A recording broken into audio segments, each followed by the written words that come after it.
8 years ago, a new hockey team was born, the New York Islanders.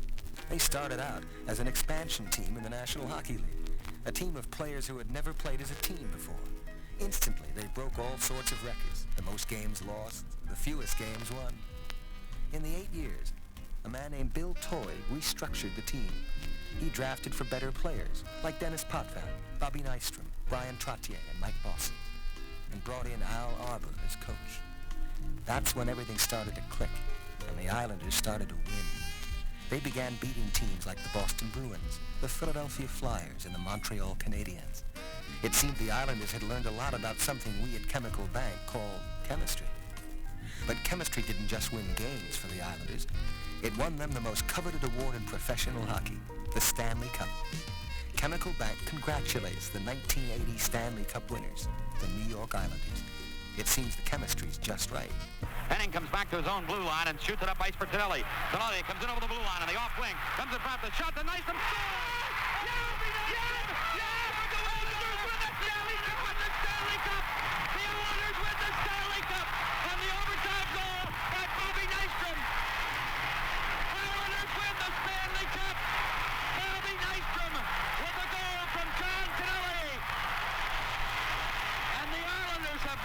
Stanley Cup. What a finish! What a finish to a hockey season. The Islanders have taken 7 years, 352 days, 17 hours, and 33 minutes, but they have finally won the Stanley Cup on the sudden death overtime goal scored by Bobby Nystrom at 7-11. This is the story of a hockey team. A team which in just 8 short years managed to reach out and grab what professional hockey teams have been battling for the last 87 years, the Stanley Cup. The team, of course, is the New York Islanders.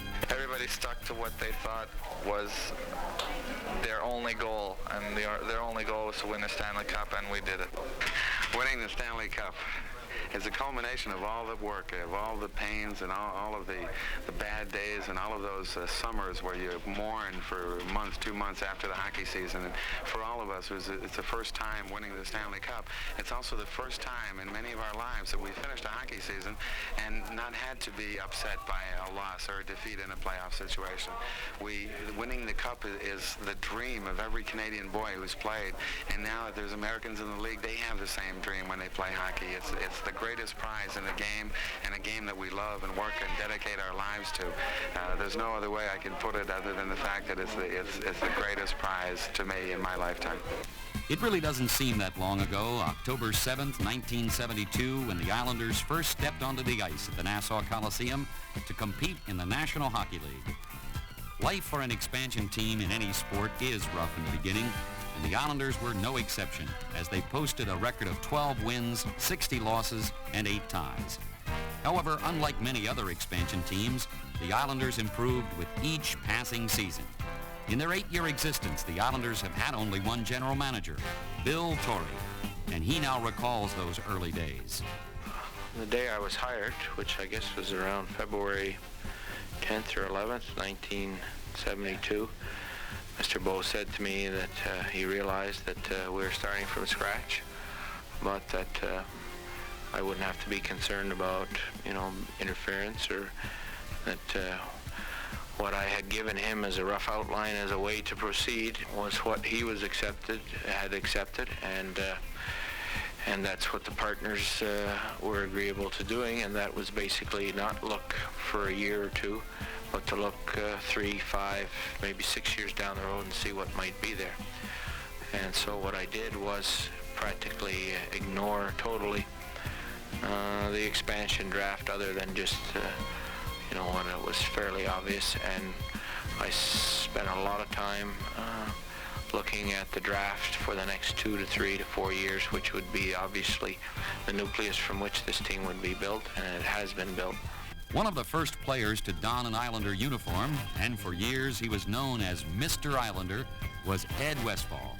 He came over from the Stanley Cup champion Boston Bruins in the 1972 expansion draft, and immediately added that touch of class that every team needs when it starts out.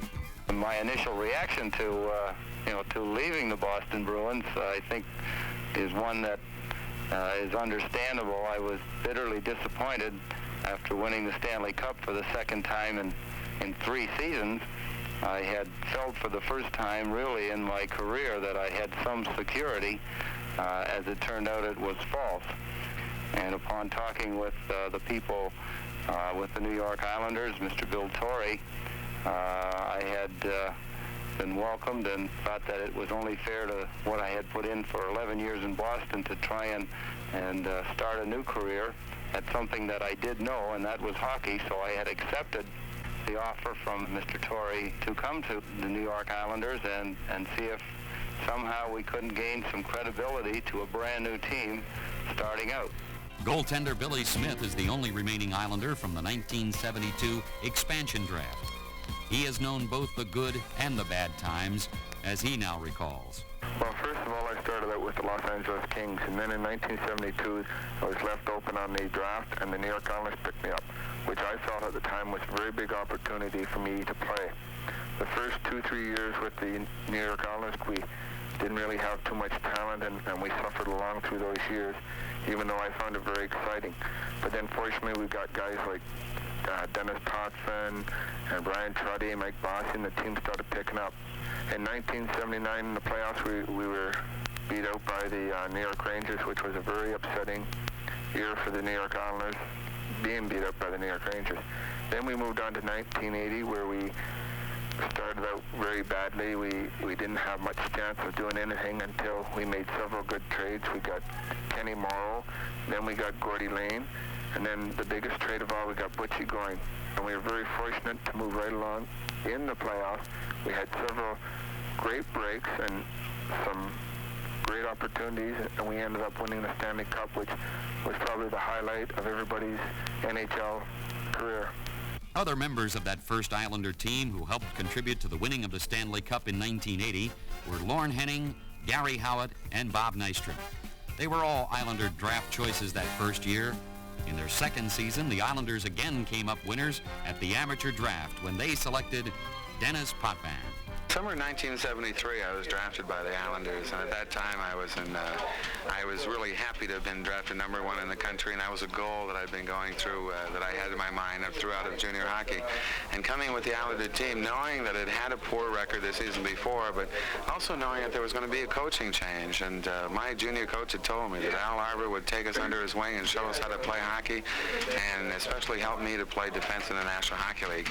And that's exactly what happened. And through those early years, we weren't a championship team or anything, but what happened is that the players grew, and the players grew in confidence and talent, and the team grew together. And I think that that's the best ingredient that ever came out of those first years, the patience and the work put in to this hockey club by the management, by Al Arbour especially.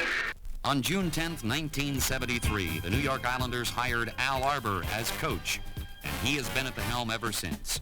In 12 seasons as an NHL player and 19 seasons in professional hockey, Arbour has been known as one of the more steady defensemen.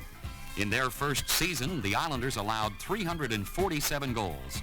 In Arbour's first season behind the Islander bench, that figure dropped dramatically to 247.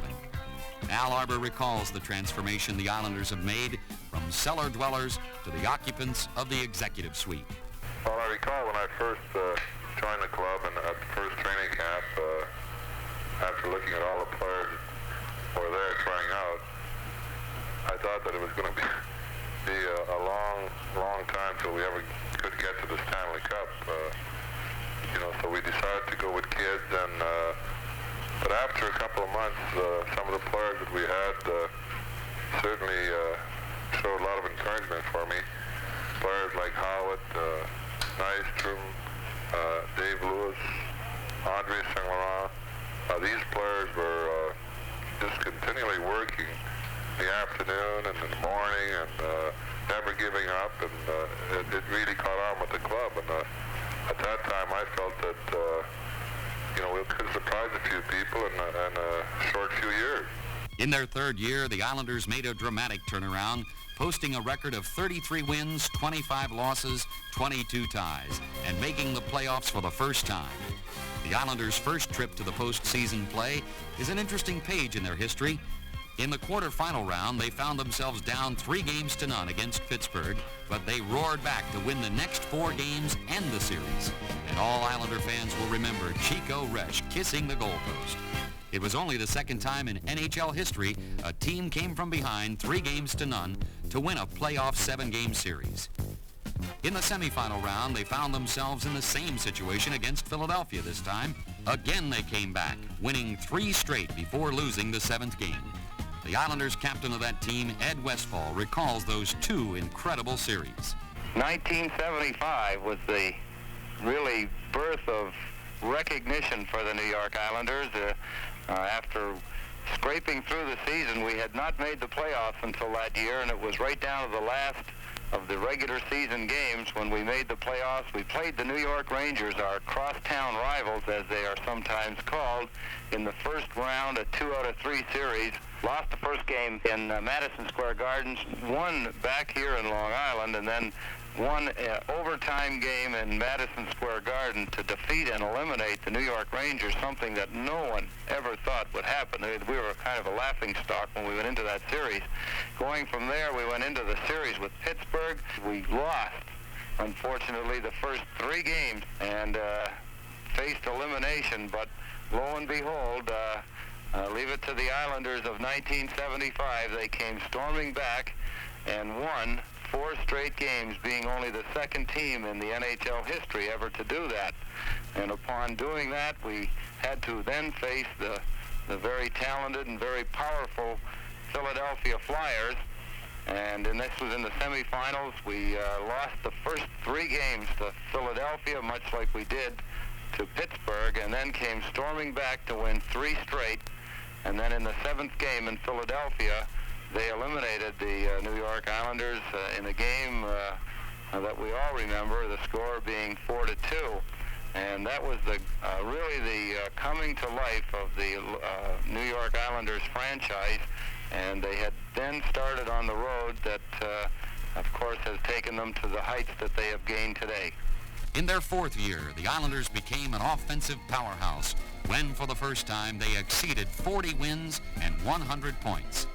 A new face in the lineup that season was Bryan Trottier, and he set an NHL record of 95 points by a rookie. In 1975, my rookie season with the Islanders, I was fortunate enough to get 32 goals, 63 assists, and set a record of 95 points.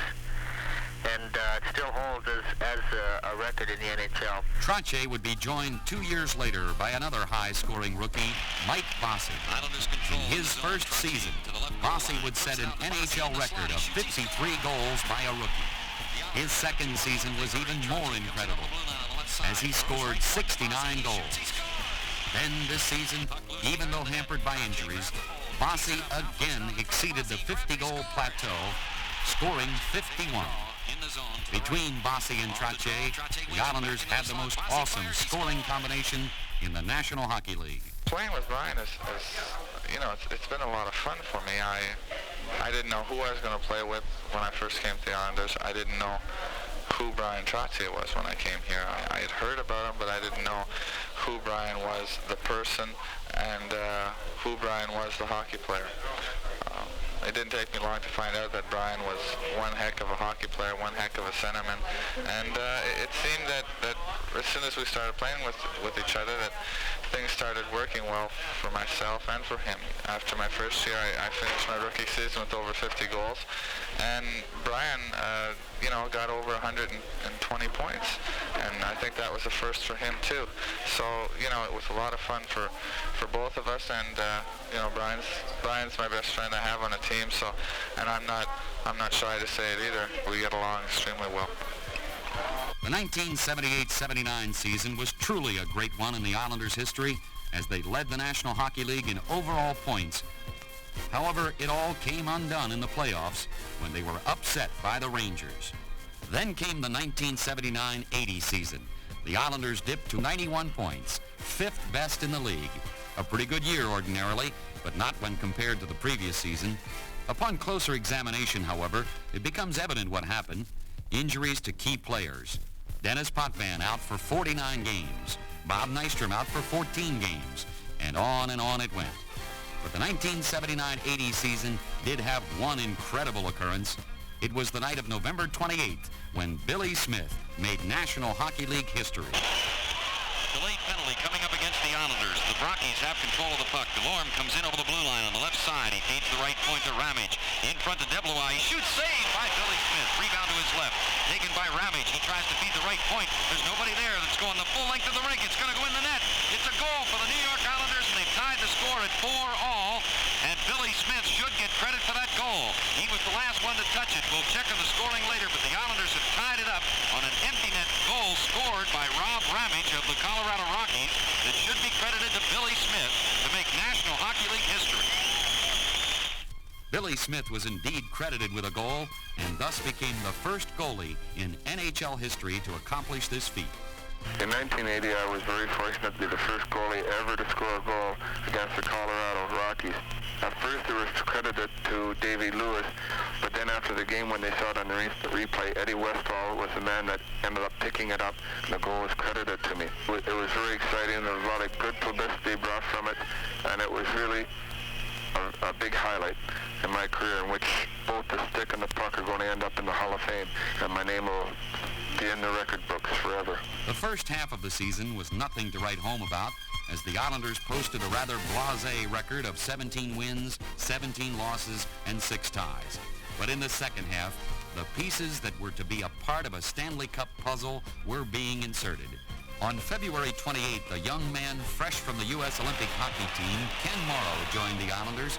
Little did he know that 3 months later he would live the second dream of a lifetime.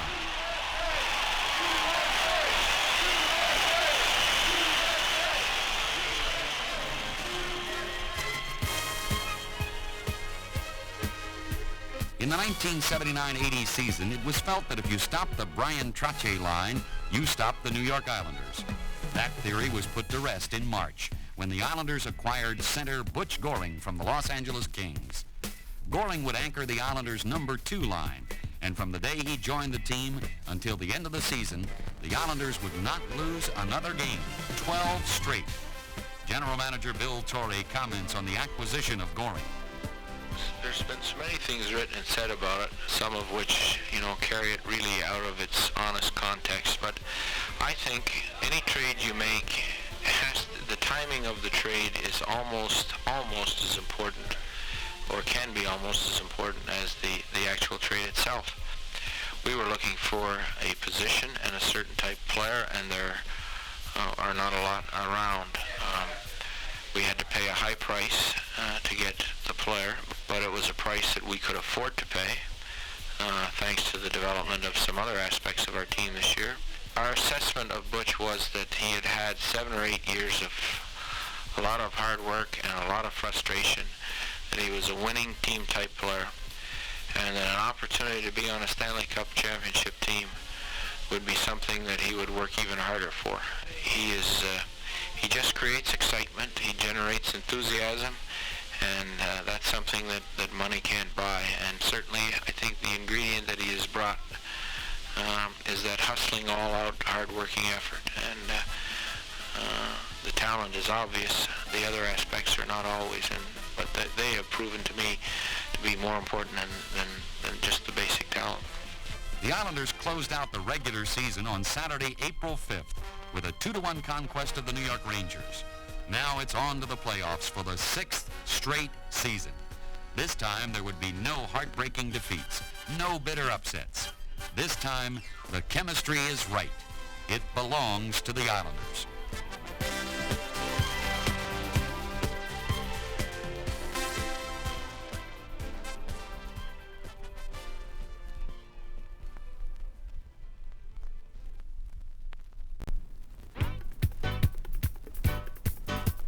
The Islanders opened the playoffs on Tuesday, April 8th against the Los Angeles Kings.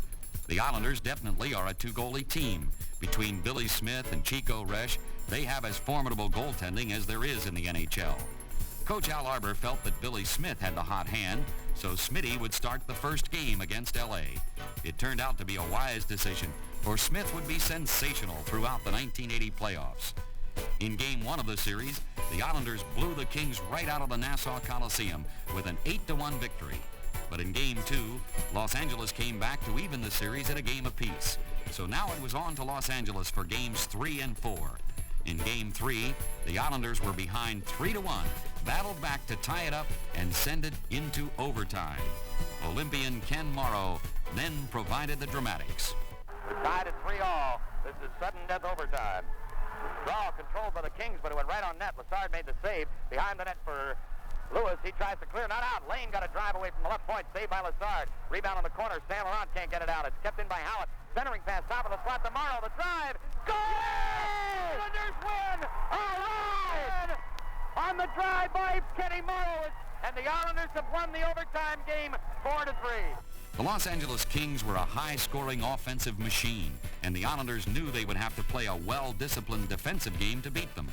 In Game 4, they did just that, shutting out the Kings 6-0 to win the series 3-1. Well, the draw will be in the Islanders' zone. 4 seconds to go in the third period. Islanders with a 6-0 lead. Carlson on the draw with Bourne. They tie each other up, poke towards the net, and Karam's wide. Dennis has the puck, and a buzzer sounds, and the game is over. The Islanders have eliminated the Los Angeles Kings 3-1 on the shutout turned in by Billy Smith. And the last time he had a shutout was last year, I believe, in the playoffs against Chicago. But what a victory here tonight for the Islanders. The Islanders' next opponent in the quarterfinal round of the playoffs would be a different kind of challenge, a very physical team, the Boston Bruins. In the opener at the Boston Garden on April 16th, the two teams were even at 1 goal apiece at the end of regulation. Then, at 1:02 of the overtime, here's Gillies coming in on the left wing, comes right in front, shot, score! All right, scores, and the Islanders win in overtime. And the bench clears to congratulate him. Clark Gillies scoring at 1 minute 2 seconds of overtime, and the Islanders win it 2-1. In Game 2, it got even tougher, as evidenced by a bench-clearing brawl at the close of period number 1. But then both teams settled down to play steady hockey. In regulation time, the score was tied at 4-all, when Terry O'Reilly, in the overtime, made a bad clearing pass onto the stick of Bob Bourne. Here's a 3-on-2 if they hurry. Bourne down the right side. That stops at the point. The drive, high and wide, and Cheever's got a piece of it. The rebound comes to the right side of the net, and Park grabs it there. Comes up on the left wing for Wensick. He lets it go. Then he kept it in. Deflected it right on goal to the left side of Cheevers and let it go wide of the net. O'Reilly tries to clear, but not out. Bourne top of the front drive. Hooray! Bobby Bourne! Hooray! Win! Hooray, Bob! Fantastic! Once again, an interception inside the Boston Bruins blue line. Bobby Bourne, who had just directed a couple of shots. There was Jerry Cheevers, who had made the initial save, but this time he made no mistake. He used the Bruins defense as some kind of a screen, and Jerry Cheevers didn't really have much of a chance. He was beat on the high side, on the stick side. What a fantastic victory. I don't believe this, Bob. It's fantastic. I'm so happy for the guys. What an effort. Things looked good for the Islanders. 2 victories on the Boston Garden ice. It appeared the Bruins were finished when the Islanders beat Boston in Game 3 by a score of 5-3 at the Nassau Coliseum. But the Bruins battled back to win Game 4 in overtime. So it was back to Boston for Game 5. The Bruins started the scoring early and led 2-0 in the first 3.5 minutes of that hockey game. But the Islanders battled back on goals by Stephen Pearson, Dwayne Sutter, Clark Gillies, and Dennis Potvin to clinch the victory 4-2 and the quarterfinal series over Boston. Ahead to Goring. Goring in over the blue line. Right side lead to Sutter. Comes in front. The shot. Score! Beautiful. Sutter finally got a goal that he was looking for. Beautiful effort. This is so reassuring for me. It makes me feel really good. We had talked about Dwayne Sutter a little earlier on, and he was wondering when he was going to get a goal, if ever, and he got a big one. Let me tell you, the score is 2-2. Gillies at the left point, backhands it in over the goal line. Sutter after it, with Cheevers behind the net. Takes Sutter out of the play, and Bork clears but not out. Gillies top of the slot, the drive, score! Gillies puts the Islanders ahead, 3-2. 5:40 to play in the third period. Islanders lead it by 1. Here's a steal by Bourne. Marcotte got it back. Fossey has in the top of the slot to Dennis. Fake shoot, score! All right! Dennis Potvin finally got it, and the Islanders lead it 4-2. 10 seconds to go in the third period. Park threw it in front again. Morrow knocked that down. Park has centering pass in front. Secord can't get it. O'Reilly fires. Deflected in front, and Morrow cleared it out. All right! And that's it. All right! It's over. The Islanders have won it. All right! 4-2.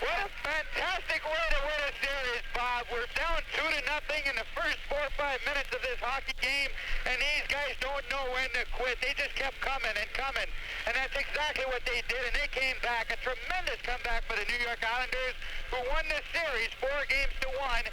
The Islanders were flying now, flying right into the swift-skating Buffalo Sabres. In the first game of this semifinal playoff, the Islanders kept astounding everyone with a 4-1 victory as Billy Smith sparkled in goal.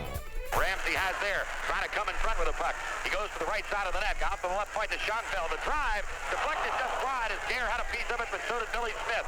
And McKechnie holds onto the puck, centering pass. Here's the drive, saved by Smitty off Van Boxmeer. The Sabres dig it free, left point to Schoenfeld.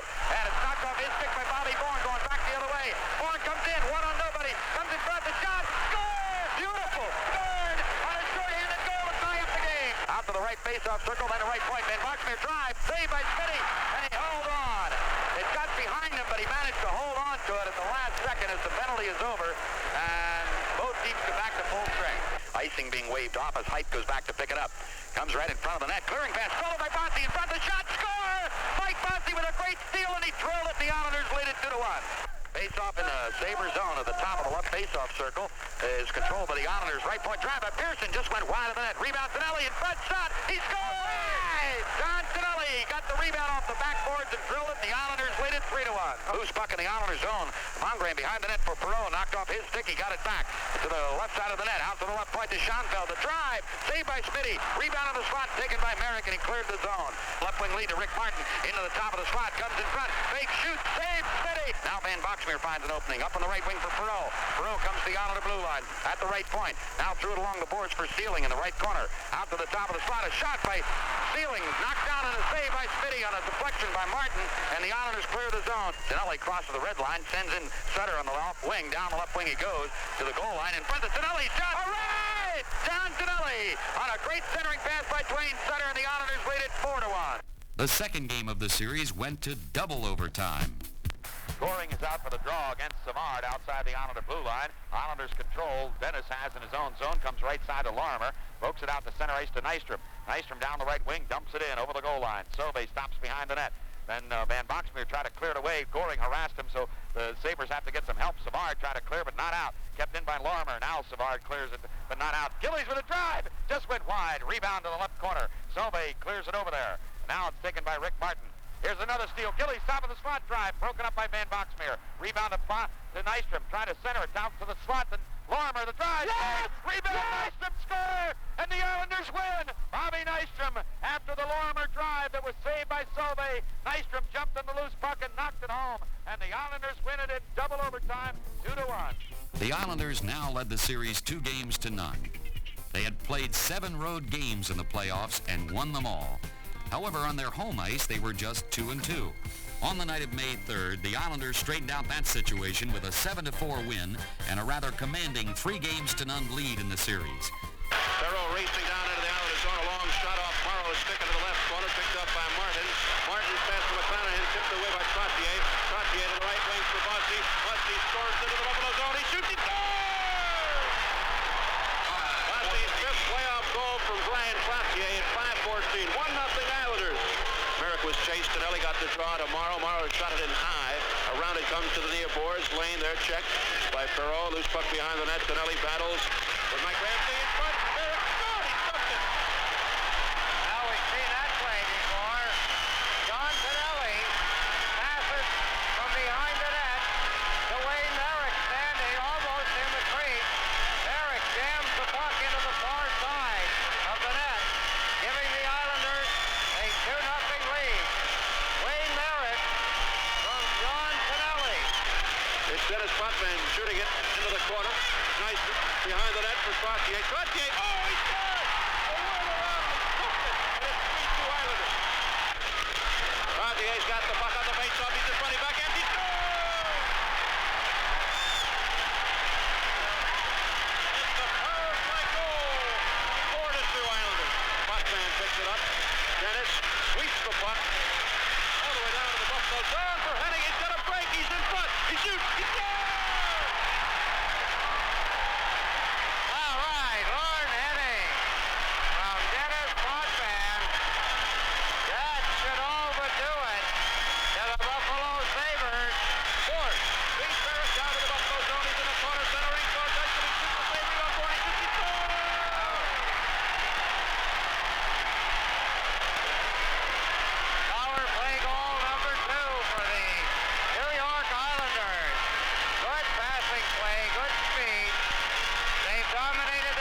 from the start. Keep in mind, empty net. Schoenfeld dragged him to the boards by Nice in 24 seconds. Oh, and it was shot in. Goring put it in. And Goring on a backhand from a relatively bad angle, and he hurried, but he slaps the puck in the open net. It goes in the net. The Islanders get their 7th goal. The Islanders lead 7-4 with 22 seconds left to play here in the third period. However, this series wasn't over yet. The Sabres bounced back and won games 4 and 5 to narrow the Islanders' lead to 3-2. Was this the ghost of playoffs past making a revisit? No, it wasn't, but it looked that way as Gilles Perreault scored a pair of goals early in the game and Buffalo led it 2-0. But the Islanders came back to score 5 straight unanswered goals and eliminated Buffalo with a 5-2 thrashing. Wayne Sutter. Sutter with Merrick. Sutter. Centering pass for Tonelli. Score! John Tonelli from Wayne Sutter. And the Islanders cut the margin to 2-1. Born from the slot. Now score! Mike Bossy on the rebound. Bobby Bourne shot. Bouncing in front and Bossy converting the rebound. We're tied at 2. Hotman for Goring. Goring is stopped by Don Luce. It's carried on by Bourne. Bourne and Howard. Bourne in on goal. The shot. Saved by Coban. Rebound Goring. Penalty coming. The shot. Score! Bobby Lorimer. Bobby Lorimer has scored from Butch Jones and Bobby Moore. And we are now out of a tie situation. The penalty will be waved off. And Howard is being assisted out by Ron Waskey, but the Islanders have gone in front 3-2. Potvin behind the goal. Carroll back checking, but Potvin pulls his way out. The pass for Goring is slapped it into the Buffalo zone. Dan Boxmeer back. Gillies forechecking. Dan Boxmeer stopped by Sutter. Gillies with the puck. Gillies stick handling to Sutter. Sutter trying to jam it in. The shot. Score. No, in. Wayne Sutter. Wayne Sutter has scored. It's 4-2. The light was told to come on, but referee Van Halen signaled it. Wayne Sutter has made it 4-2. Rick Martin brings it up. A pass to Perreault at his own blue line. Perreault steal by Moore. Here it is. Score, Bobby Moore. And this game is all over now with a minute on the clock. It's finals time. All right. For the first time in Islander history, they were in the Stanley Cup Finals against the regular season champion Philadelphia Flyers. Up to this point in the playoffs, the Islanders had played every kind of hockey imaginable. Coach Al Arbour had said they had played Los Angeles, a team that was known for their scoring punch, and had won. They had played the Boston Bruins, known for their physical style, and the Islanders had won. Then they had met the Buffalo Sabres, a team that could skate with the best of them, and won again. The Islanders were tough. They could score, and they weren't too bad at the skating game either. But Philadelphia was coming off a sensational season. They were the overall point leader in the regular season. They had also posted an incredible 35-game undefeated streak. If the Islanders were to win the Cup, they would have to do it against the best. In the series opener, it was a seesaw game of hard skating, tough checking, and strong goaltending. Regulation play ended with the game tied at 3-all. Then, in overtime... Down to 25 seconds now on the Islander power play in sudden death overtime, tied at 3-all. Early in this sudden death overtime, Islanders have the puck. Time for another rush. Goring starts up ice. Gives to Kenny Marno. Left side lead to Dennis at the red line. Veers to his right. Comes in over the blue line. At the right point. Puts on the brakes. Now sets up. Comes left side to Marno. He threw it in over the goal line to Bobby Nystrom. Nystrom bumped off the play by Buzniak. Trying to force a draw behind the net to Tonelli in front. Not Dennis. Yes! He scores! Dennis Potvin scores the overtime goal. And the Islanders win it 4-3 in overtime. The Flyers came back to win Game 2 and even the series at a game apiece. So now it was back home to the island for the next 2 games. In Game 3, the Islanders blew it open early. Lorne Henning started it with a shorthanded goal. Then 3 power play goals made it 4-0 after 1 period. The Flyers come back out of the zone again. Leach has the puck at the red line. Throws it over in the left wing for Brian Propp. Knocked off his stick nicely by Bobby Bourne. Ahead to Henning. Comes in with a drive. Yes! Yes! Henning! A short-handed goal! And the Islanders lead it 1-0. Dennis comes to the blue line. Top of the slot. Right down the middle. Shot! Save! Rebound! Score! Dennis Potvin took the shot in the slot, got his own rebound, and knocked it in. The Islanders lead it 2-0. Islanders control the draw. Dennis right point, top of the slot to Bossy. In front, the shot. Right, Gillies the score. Beautiful goal. Trottier, I think, deflected it in front to Gillies, and Gillies knocked it home. Dennis stick handling there. Now looking for a way in, sends Gillies in on the left wing. Puck hopped over his stick. He dropped it for Bossy. Bossy right in front with a drive. Score! Mike Bossy with a power play goal from the right of the slot, and the Islanders lead it 4-0. The Islanders were sizzling on the power play. In the second period, they connected for 2 more to make it a 6-0 game. Islanders leading it 4-0, going out to take the draw in the Flyer zone to the right of Mir. Bobby Clark's there. He wins the draw from Goring in over the goal line to Barber. He goes behind the net for McElhaggy. Bumped off the play by Bourne, but Barber grabs the puck out to the center ice. The pass comes from Clark, but Pearson knocked that down. Now Gillies comes back in with a drive. Score! Clark Gillies from the left point. Drive went right by Mir's glove hand, and the Islanders lead it 5-0. Islanders have scored on their 4 previous power play chances, this being their 5th of the game. They also have a shorthanded goal scored by Lauren Henning, the first of the game. Trottier out with Bossy as the forwards, Pearson and Dennis on the back line. Flyers' 3 skaters are Bobby Clark, Daly, and Dupont. Islanders control the draw. Dennis in the slot, shot, score! Dennis with a wrist shot went up over Mir's left shoulder. Another power play goal. Islanders lead it 6-0. The final score was 6-2, and the Islanders were back up by a game. 2 nights later, they would be up by 2 games when they again beat the Flyers 5-2. The Islanders were leading 2-1 after 2 periods, but it should have been more. Philadelphia goalie Pete Peters was having a spectacular night in goal. Finally, at 6:06 of the 3rd period, Brian Trottier put one by him. Howard lugs it out over the blue line, veers to the right side, comes in over the Flyer blue line on the off wing, drop pass in the right face-off circle. Trottier shoots, he scores! Brian Trottier, with the assist from Gary Howard, has put the Islanders in front 3-1. But the Flyers bounced back to make it a 1-goal game again when Ken Linsman scored at 11:53. But in a span of a minute and a half on goals by Bob Nystrom and Clark Gillies, the Islanders scored twice and clipped the Flyers' wings. One more victory and the Stanley Cup would reside on Long Island. But that victory didn't come in Game 5 as the Flyers clawed back into the series with a 6-3 win on Spectrum Ice. So now it was back to the island and Stanley Cup history. The game started in Philly's favor, but it was a long way from being over. Here's Tonelli in over the blue line at the left point. Tries to go around. Wilson comes in front. A centering pass. Loose in front. Shot by Bossy. Save. Rebound. Score! Dennis Putman got the rebound, and Islanders have tied it up on the power play goal. The Flyers gone berserk complaining on the goal, but it will stand. Here's Gillies down the left wing. Bumps in over the blue line. His return pass to Goring. Center pass. Sutter shot. Score! Wayne Sutter put one up over the left shoulder of Pete Peters, and the Islanders lead 2-1. Prop feeds the right side to Holmgren. In over the blue line is Linsman with the pass. He's knocked down. Lane can't control the puck. Holmgren has. Backhand centering pass. Shot. Score! Brian Prop has tied it up with 1:02 to go in the first period. Pearson down along the right wing boards behind the net to Trottier. Out of the slot to Bourne. The drive. He fanned on it. Bossy shot. Score! Yes! Bourne failed on the shot. Bossy got the loose puck and knocked it home, and the Islanders lead it 3-2. A right side lead for Tonelli to come in over the blue line at the right point. Busts around Bobby Clark to the goal line. Looking to center. He does. Nystrom. Yes! Yes!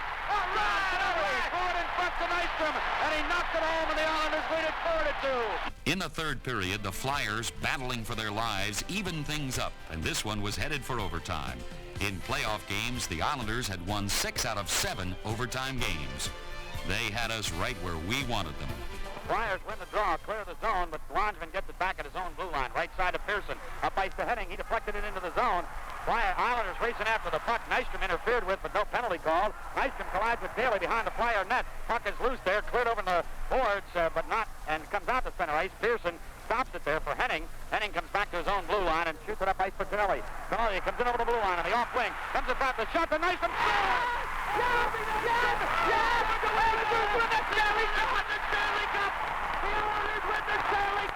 And the overtime goal by Bobby Nystrom. Islanders win the Stanley Cup. Bobby Nystrom with a goal from John Tonelli. And the Islanders have won the Stanley Cup. What a finish. What a finish to a hockey season the Islanders have taken 7 years, 352 days, 17 hours, and 33 minutes, but they have finally won the Stanley Cup on the sudden-death overtime goal scored by Bobby Nystrom at 7-11. The Islanders on the ice hugging each other with Al Albert out there hugging every one of his players. The Islanders have won the Stanley Cup. What a glorious way it was to win the Stanley Cup. It was fantastic. The Islanders had overcome a troubled regular season and finished on top. The Islanders are the champions. Lord Stanley has moved to Long Island. This time, the chemistry was just right.